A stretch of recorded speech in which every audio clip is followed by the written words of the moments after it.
Hello and welcome back to another video. In this problem, we have Katarina, who's a botanist studying the production of pears by two types of trees. And the type A trees produced 20% more pears than the type B trees. So let's get this into an equation. So we have type A, which you can just call A, is equal to 20% more than type B. So that's B plus 20% of B.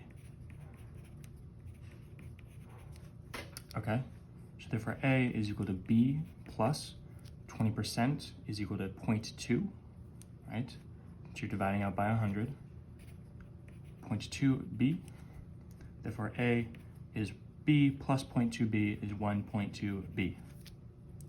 So the amount of pears that the type A trees are producing is 1.2 times the amount that B is producing. And given that type A produced 144, we can plug in 144 for A, is equal to 1.2B. How many pears did type B trees produce? Well, just solve for B. If we divide both sides by 1.2, this cancels out and we get B is equal to 120. So how many pears did the type B trees produce? B, 120 pears. As always, thank you for liking and subscribing, and I'll see you in the next video.